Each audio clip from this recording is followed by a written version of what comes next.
YouTube, welcome back to the channel. I'm Jake Weisler, and today I'll be opening up my bag and giving you a full walkthrough of everything inside. For those tuning in for the first time, we are a luxury destination wedding video house, and we travel the world filming weddings. We're based in Park City, work a lot in Northern California and Colorado, but we go to Italy, Mexico, New York, all over the world, you name it. I've been doing this since 2017, and I started with a little glide cam, a single camera, and one lens. Now, a lot has changed since then, and everything in this bag comes from real world needs that make my life easier, allow me to create a better product, and charge a minimum of 5 figures every time. Everything brings value, and everything mentioned will be linked in my kit link below, and huge thanks to DJI for sponsoring today's video. Let's start with the most important things first. My camera. I shoot on the Sony FX3, which is what you're seeing right now. That's the camera I'm using to film this right now. And we also use the Sony ZV-E1. We have two of each. The FX3 is my primary camera, and the ZV-E1 is my run and gun camera for quick setups, wide shots, speeches, and ceremony, and a lot of my gimbal work. I was Team Canon up until about 2 or 3 years ago, and then fully switched to Sony because of a few technical needs that at the time Sony had but Canon didn't, like low light capabilities, autofocus features, and some dynamic range. We shoot everything in S-Log3 and use gamut LUTs to convert our footage to Rec 709, and we'll link those below as well. Now, as for lenses, in my bag I carry a variety. Going from widest to tightest, I carry a Laowa 15mm manual lens that I absolutely love. I use it really just twice a wedding, for wide room shots and then for the dance floor. It is such a fun lens that gives a very different perspective, and because of how wide it is, it makes editing vertical a dream. Now, my favorite flagship lens that I just last month in Mexico, I didn't take it off my camera for 4 straight days, is the Sony G Master 35mm. I used to be a 50 only type guy, but with the rise of vertical and the need to be slightly closer to our subjects, mainly because of how many media team members we share the space with, and the fact that I just love how this lens looks, it's become my go-to and all-time favorite. I still carry the 50 with me, and Nate and I this year are going to be playing with rocking a 35 and 50 duo, but it's still used less than my 35. I still love it though. Not in my bag, but in Nate's bag is our 85, which is absolutely gorgeous. Nate is a chef on that thing, and the compression is beautiful. We love that lens. Moving on to my zoom lenses, I only have a few. First, my 24-70. If you're a new videographer and you're wondering what one lens to buy,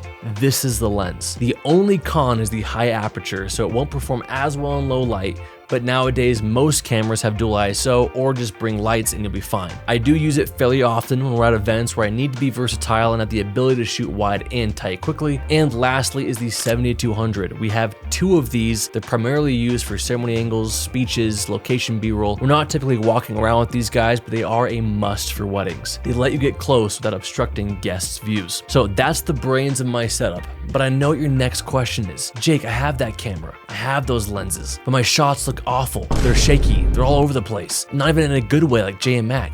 How do I achieve the buttery smooth Lerev-esque shots that you get? Well, I'm glad you asked. Moving on to my gimbal, the DJI RS5. I actually have it here with me.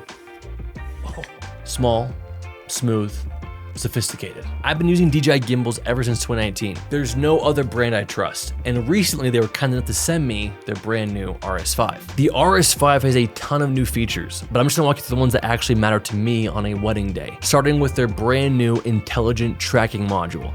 In past modules, you need this little adapter. It was cumbersome, took me time to set up, and for guys like me who need to move fast and not miss a moment, it just wasn't ideal. But on the new RS5, the module snaps on magnetically.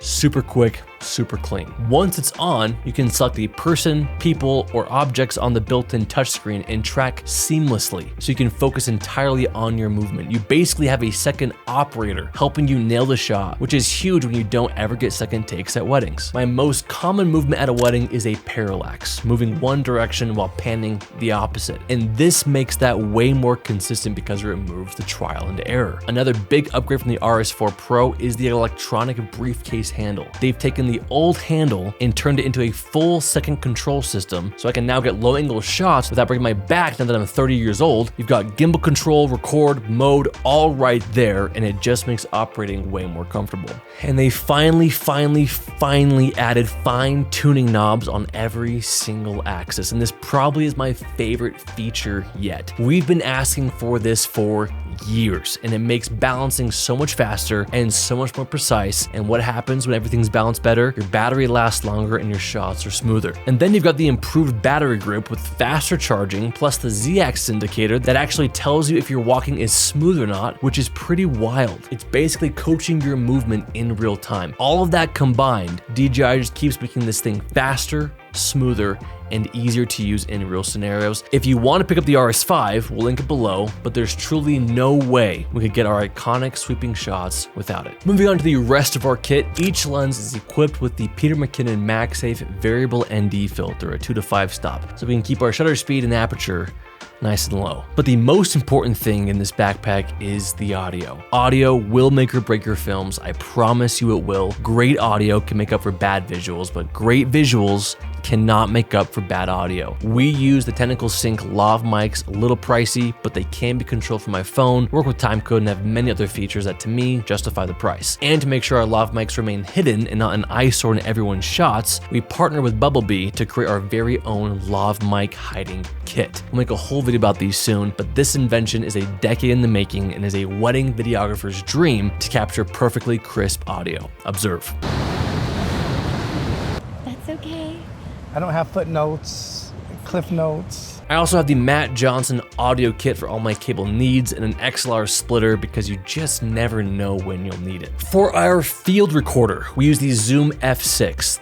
32-bit float, my favorite recorder. And everything else in this bag is accessories that are linked in my kit as well, like cleaning cloths, batteries, tools, SD card holders, the works. All of this packaged up nicely in my Peter McKinnon 35L Nomadic backpack, which I love, which carries my Pete Design tripod on the side. In Nate's backpack, he carries our drone, our lights, which we'll do a whole other video about one day. We have the Mavic 4 for those crispy 5K drone shots that carry our films into a whole new dimension. But that is everything in my kit. Let me know if you think I'm missing anything or if you have any questions about anything I've talked about. As I said, everything is linked below, and make sure to pick up the brand new DJI RS5. It truly is a game changer. And thank you again, DJI, for sponsoring today's video. But that is it for today, you guys. Thank you so much for watching. Make sure you like and subscribe to make more content on this channel possible. And with that, we'll see you in the next one.